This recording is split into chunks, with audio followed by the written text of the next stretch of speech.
في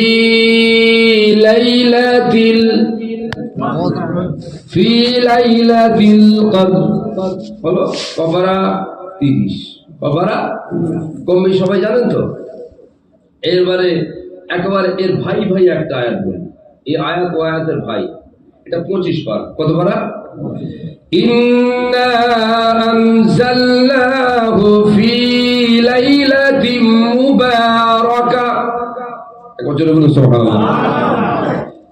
একবার ভাই ভাই আয়াত, ইন্না আনজালনাহু ফি লাইলাতিল কদর, ইন্না আনজালনাহু ফি লাইলাতিন মুবারাকা। এটা 30 পারা, এটা 25 পারা। মুফতি সাহেব, আমি একটু আপনার কাছে মানে জানতে চাই। আপনারা তো বাপ বেটা বেদাতের এজেন্ট নিয়েছেন, মানে জানতে চাই, তারপরে অন্য কথা। প্রথমটার মানে কি হবে?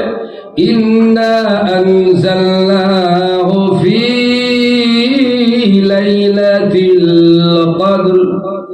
আমি আল্লাহ পাক, আমার পাক কালামুল্লাহ শরীফ কোরআন মাজিদকে আমি আল্লাহ সবে কদরের রাত্রে পাঠিয়ে দিয়েছি। জোরে বলো সুবহানাল্লাহ।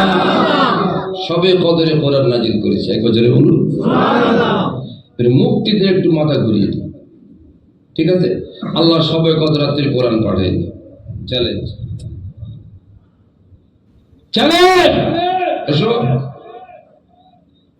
যেগুলো ভাই লেখা আছে, থামো থামো।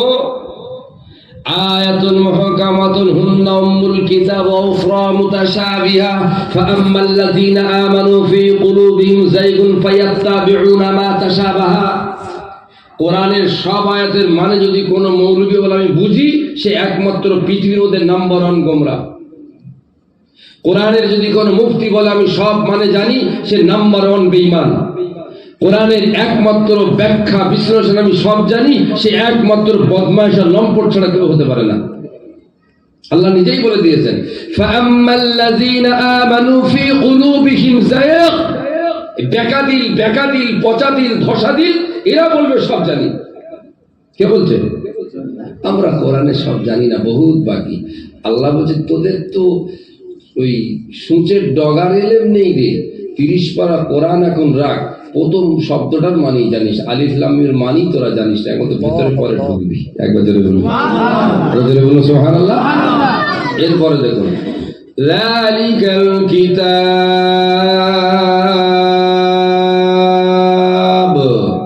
যালিকাল কিতাব, যালিকাল কিতাব।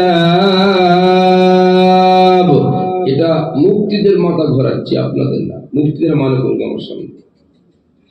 একটা মুফতিকে আমাদের এই জলিলপুর রহমানিয়া ঐতিহাসিক 51তম বাৎসরিক মাহফিলে ওয়াজ ঈসালে সওয়াব সুন্নাতুল জামাতের মাসলাকের একটা বার্তা গোটা পৃথিবীর ওলামাদেরকে দিলাম। এই আয়াতটার মানে বলো, কোন আয়াতটার? যালিকাল কিতাবু লা রাইবা ফীহি।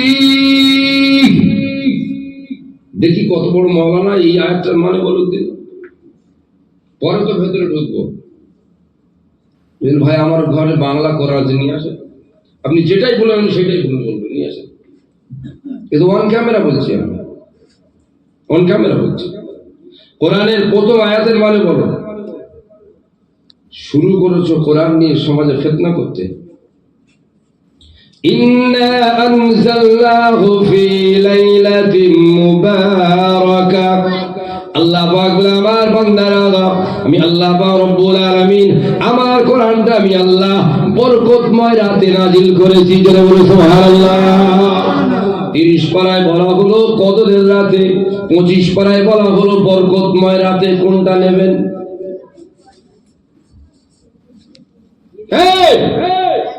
স্পটটা কে দিয়েছে শবে বরাতের বিরুদ্ধে এত বড় ফতোয়াবাজি করার? তুমি মানো না, তোমার ব্যক্তিগত ব্যাপার। আমার ছেলেরা, আমার ভাইয়েরা, আমার বন্ধুরা, আমার মাসলাকের মানুষেরা আমরা তৃপ্তি পাই, তুমি কেন এর মাঝে দিতে আসছো? আল্লাহ বলেন লাইলাতুম মুবারাকা এই লাইলাতুল কদর ও লাইলাতুন নিসফি মিনাশ শাবান, শাবান মাসের 15 তারিখের রাত। বলুন সুবহানাল্লাহ। 25 পারা কোরআন শরীফে সূরা দোকানের প্রথম আয়াত প্রমাণ করছে শাবান মাসের 15 তারিখের রাতের গুরুত্ব। সুবহানাল্লাহ। তুমি এই রাতটাকে ফতোয়া দিচ্ছ বেদাত বলে, ব্যাপারটা কি? কে অধিকার দিল এই রাতটাকে বেদাতের ফতোয়া দিয়ে দিলে? খোলেন তাফসীরে জালালাইন, খোলেন প্রামাণ্য তাফসীর গুলো খোলেন, ন্যূনতম তাফসীর আখরি জ্ঞান থাকলে তুমি এই ভাষা বলতে না তো?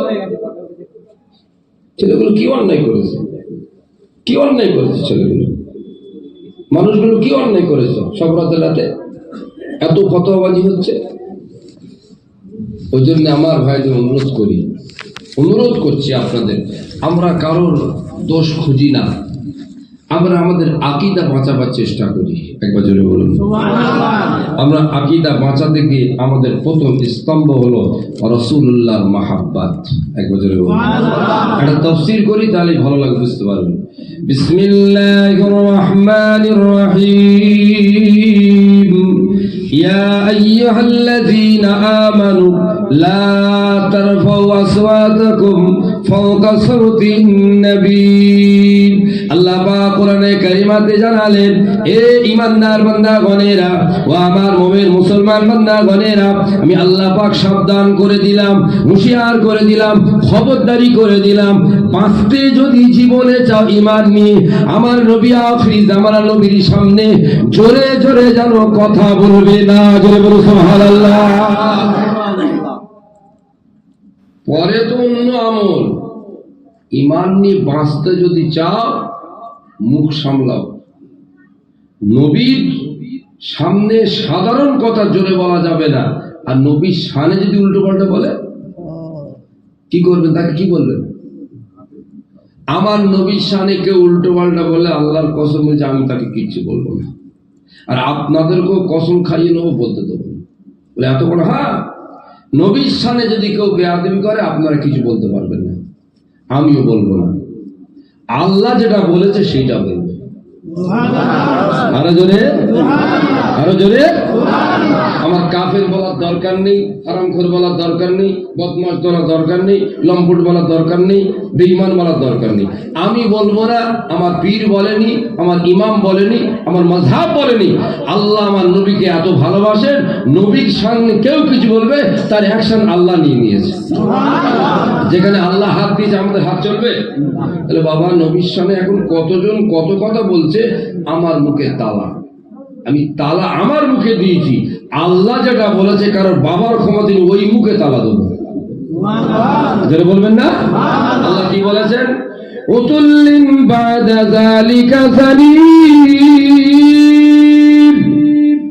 বেশি কথা বলিস না, আমি তো বলে দিচ্ছি। কে? আমার বন্ধুর সঙ্গে যে বেয়াদবি করবে আমি তোদের কানে কানে বলে দিচ্ছি তার জন্মের গন্ডগোল আছে। আরো জোরে, আরো জোরে। যে মোল্লা মৌলবী গুলো আমার মুস্তাফার জাত পাক শান আদবে পিঁপড়ের ডানার কোনা পরিমাণ বেয়াদবি করবে, তার জন্য আমার পক্ষ থেকে, আমার মাযহাবের পক্ষ থেকে কোনো ফতোয়া নেই। আল্লাহর পক্ষ থেকে ফতোয়া হলো সে হারামজাদা। আরো জোরে বলবেন সুবহানাল্লাহ।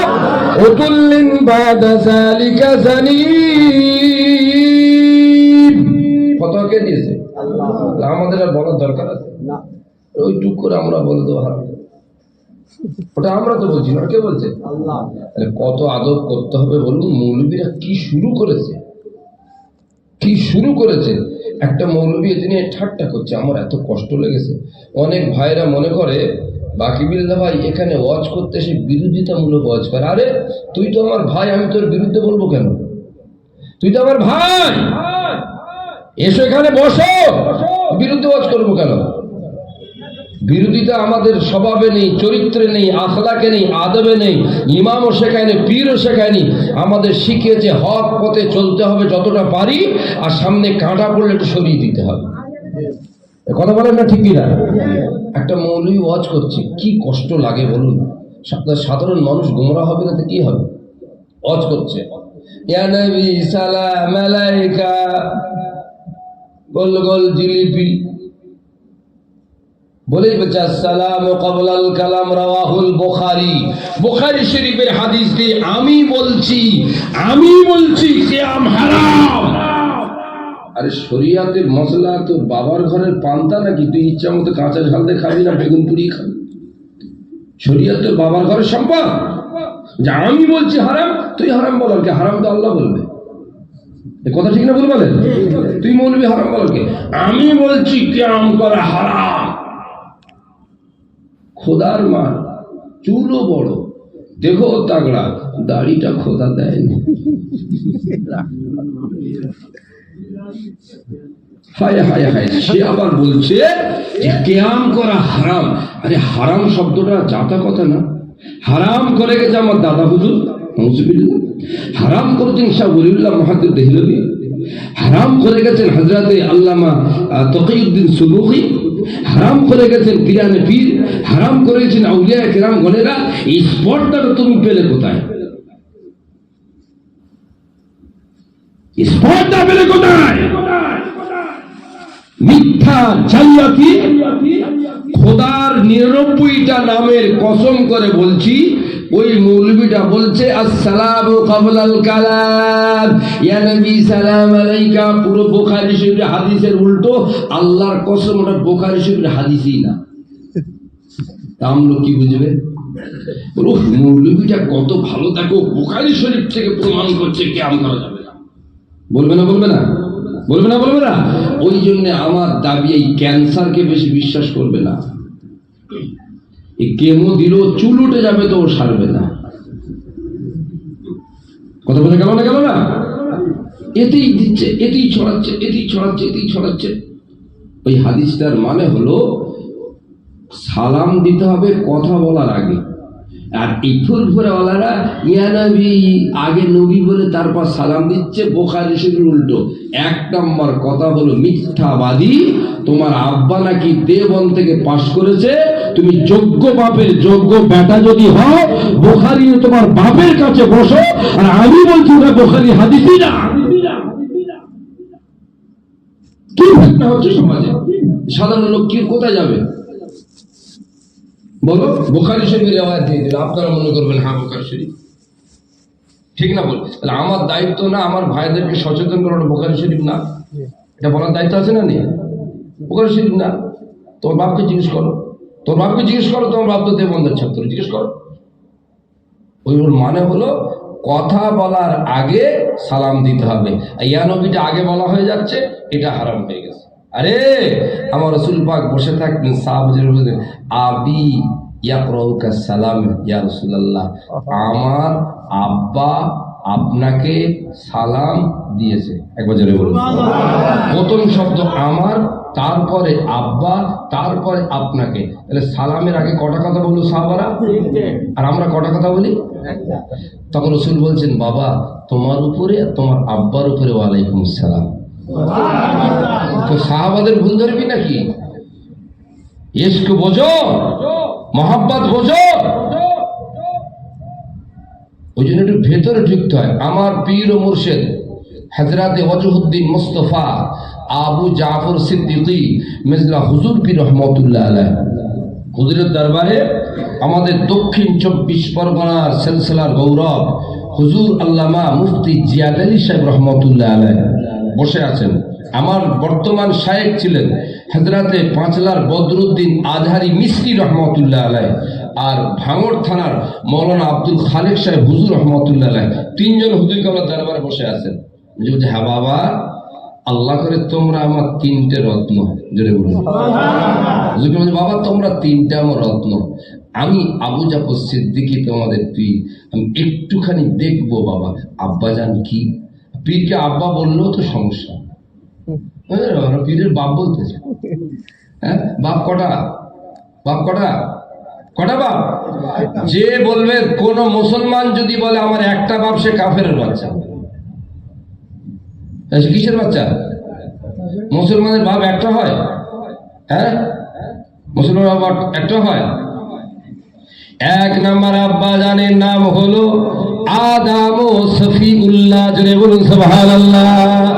মিল্লাতে আবিকুম ইব্রাহিম, আর আব্বা জানের নাম হলো ইব্রাহিম ও খলিলুল্লাহ, জোরে বলুন সুবহানাল্লাহ। আর একটা আব্বা হলো কোচিন নানা। কোচিন নানা কে আব্বা না খালু? কোচিন নানা কে হয়? আপনার ছেলের নানা আপনার আব্বা হয় না? আমার নবী, দয়ার নবী, সোনার নবী, নূর নবী, আল্লাহ পাক তিনটি কলিজার টুকরা দান করেছিলেন। ও বাবেরা, ভাইরা, জওয়ানেরা, আমার আল্লাহ পাক আমার নবী পাকের হায়াতে জিন্দেগিতে তিনটি সন্তানকে আল্লাহ পাক তুলে নিলেন। আল্লাহ, আমার বাচ্চাগুলো আপনি নিয়ে খুশি, আমি আপনার বন্ধু আপনার কোলে তুলে দিয়ে খুশি, জোরে বলি সুবহানাল্লাহ। তিনটা ওলা। কাফেররা কত ঠাট্টা করছে, তোরা ঠাট্টা করছিস কেন? আমার জলিলপুরের এতগুলো আমার ছেলে আছে, আমার কিয়ামত পর্যন্ত আমার বহু উম্মাত আমাকে নবী নবী করে মহাব্বত করবে। আনা লাকুম বিমানজালাতিল ওয়ালিদ। তিনটে বাচ্চা চলে গেল, কোটি কোটি কোটি কোটি ইমানদারের আব্বা হয়ে গেলাম, জোরে বলো সুবহানাল্লাহ। এই রসুল আপনাকে ছেলে বলেছে, খুশি না বেজার? আর জোরে বলবেন না, খুশি না বেজার? বলছেন আনা লাকুম বিমানজালাতিল ওয়ালিদ। আরে আমি তোদের বাপের মতো রে, খুব ভালোবাসি রসুল রসুল রসুল রসুল রসুল, খুব ভালোবেসে ফেলেছিস, আব্বা জানি ইয়া রাসূলুল্লাহ। জোরে বলবেন না সুবহানাল্লাহ। আর একটা আমার রসুল পাক দো জাহানের বাদশাহ, একবার জোরে বলুন। আর একটা হলো পীর মাশায়েখ, একবার জোরে বলুন। আমাদের আব্বা অনেকগুলো, আমাদের আব্বা। আর একগুলো হলো জন্মদাতা পিতা, একবার জোরে বলবেন না। একটা বাপ ধরে থাকবে তুমি, একটা বাপ বলে থাকলে তুমি কোরআনের দুশমন। বাপ কটা? ঠাট্টা করছে, পীর আবার বাপ কটা? আরে মুসলমানের বাপ একটা হয় নাকি? জাতির আব্বার নাম ইব্রাহিম খলিলুল্লাহ, একবার জোরে বলুন। ও আমার ভাইয়েরা, জওয়ানেরা, যুবকেরা, মুফতি আজম হযরত মির্জা হুজুর রহমাতুল্লাহ আলাইহি তিনজন বাংলার যোগ্য আলেমকে সামনে বসে রেখে, বাবারা, আমার আব্দুল খালেক, আমার জিহাদ আলী, আমার বদরুদ্দিন, ও বাবারা, আজকের একটা কথা তোমাদের জানতে চাই। আব্বাজান বলেন, আব্বাজান বলেন, আব্বাজান বলেন। হুজুর আমার বলে, বাবা আব্দুল খালেক, বাবা জিহাদ আলী, বাবা বদরুদ্দিন, তোমরা শুনেছো, তোমরা জেনেছো, বাবা গাউসে আজম হযরতে বড় পীর আব্দুল কাদের জিলানী রাহমাতুল্লাহ আলাইহির কদম মোবারক আল্লাহ পৃথিবীর জমিনে কিয়ামত পর্যন্ত সমস্ত আল্লাহর ওলিদের কাঁধে রেখে দিয়েছে। বড় বিশ্বাস হুজুরের চটি চটি বাংলা বহু জীবনী বেরিয়েছে, ওদের একটু বাড়া কমা থাকে। বড় বিশ্বাস কেলার অথেন্টিক জীবনীর নামটা শুনে রেখে দেন, পারলে বাংলা বেরিয়ে গেছে কিনে নেবেন। অথেন্টিক জীবনীর নাম হলো বাহজাতুল আসরার। কি নাম? বাহজাতুল আসরার। তো একদম অথেন্টিক, নির্ভেজাল, পারফেক্ট মা'আস-সানাদ গাউসে পাকের জীবনী কিতাবের নাম হলো বাহজাতুল আসরার। বাহজাতুল আসরার এই কিতাবটা নিখুঁত। সেখানে লিখছেন গাউসে আজমের কদম সব ওলিদের কাঁধে থাকে। মেজুক বলছে, বাবা জিয়াদ আলী বলো তো বাবা, গাউসে আজম তো আছেন বাগদাদ শরীফে, আর পৃথিবীর ওলিরা তো গোটা পৃথিবী ছড়িয়ে আছে, তার এই কদম দুটো ওলিদের কাঁধে কিভাবে থাকে? কি বুঝেছো বলো? প্রশ্নটা যাইতাই, প্রশ্নটা যাইতাই। ছাত্র যেমন স্ট্যান্ডার্ড, প্রশ্ন সেই রকম হাডি। আরে হাডি মানে কি? এসব তো নারকেল খাওয়া ছাত্র, একবার জোরে বলুন না। এরা নারকেলের শ্বাস খাওয়া ছাত্র, জোরে বলুন। এরা তো ছোবড়া শিখানো ছাত্র না, একবার জোরে বলবেন না। নারকেলের ছোবড়াটা হলো শরিয়া, আর ভেতরের শ্বাসটা হলো মারেফাত, একবার জোরে বলবেন না। ও আমার ভাইরা, জওয়ানেরা, যুবকেরা, মুফতি আজম আলা হযরত মির্জা হুজুর পীর কেবর রহমাতুল্লাহ আলাইহি এই কথাটা বলে দিয়ে মহলের মধ্যে চলে গেলেন। আর সারাটা রাত হুজুর আমার মহল থেকে বেরোলেন না। বাংলার বিখ্যাত তিনজন যোগ্য আলেম সারা রাত ধরে ভাই তুমি কি বলবে, ভাই তুমি কি বলবে, ভাই তুমি কি বলবে আলাপ আলোচনা করছেন। এমনি করে আলাপ আলোচনা করতে করতে সারাটা রাত কেটে যায়। আসসালাতু খায়রুম মিনান নাওম। তিনজন বাংলার বিখ্যাত আলেম আলোচনা করতে করতে রাত কেটে গেল। ও আমার বাপেরা, ভাইয়েরা, জওয়ানেরা, হুজুর আমার মহলের ভিতর থেকে ওযু করলেন। মাদার শরীফের সামনে যে মসজিদটা আপনারা দেখেছেন, ওই মসজিদের উপরে হুজুর আমার প্রথম কাতারে ফজরের নামাজ পড়লেন। ফজরের নামাজ পড়ে নিয়ে মুরাকাবা মুশাহাদা করে নিয়ে আবার দরবারে চলে গেলেন। বাংলার বিখ্যাত তিনজন হাক্কানি আলেম হুজুর কেবলার সামনে মাথা নিচু করে বসে আছেন। হুজুর তিনজনের মুখের দিকে তাকালেন।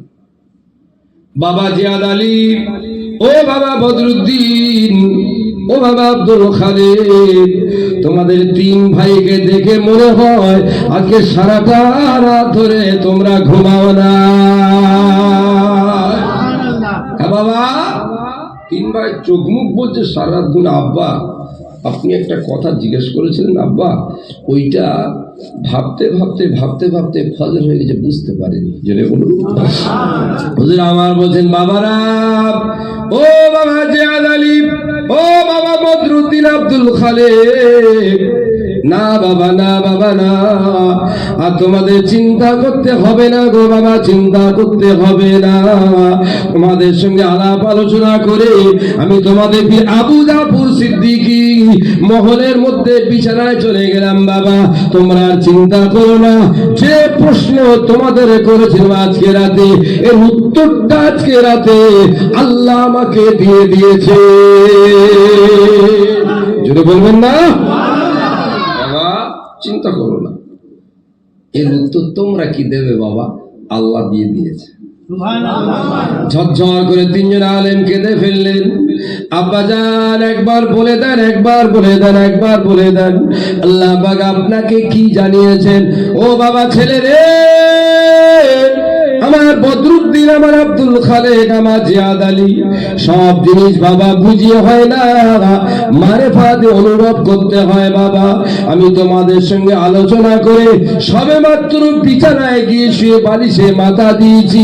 আল্লাহর কসম করে আমি আবু জাফর সিদ্দিকী বলছি বাবা, হযরতে গাউসে আজম বড় পীর আব্দুল কাদের জিলানী রহমাতুল্লাহ আলাইহি আমার কাঁধের উপরে দাঁড়িয়ে আছে। যদি বলবেন না, এগুলো বুঝবে কি করে?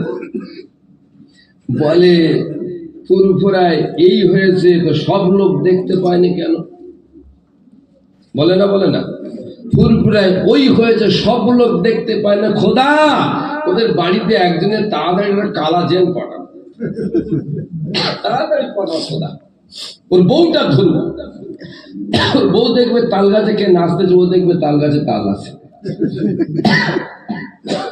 তখন বলবে গাল কর মারবে। তোর বউ দেখতে পাচ্ছে, সবাই দেখতে পায় না কেন? কথা বলছেন না? যা ফাজলামোর জায়গা পাও না। ইত্তাকু ফিরাশাতাল মুমিনি ফাইন্নাহু ইয়ানজুরু বিনুরিল্লাহি মা লা তারাউনাহা। বাঁচতে যদি চাও জীবনটা আল্লাহ ওয়ালাদের কাছে সঁপে দাও, তাদের দিলে আল্লাহ এমন একটা নূরের লাইট দিয়ে দেন, ওই লাইট দিয়ে যা তারা দেখতে পাবে তুমি বাবার জন্মে ভেবে পাবে না। জোরে বলো সুবহানাল্লাহ।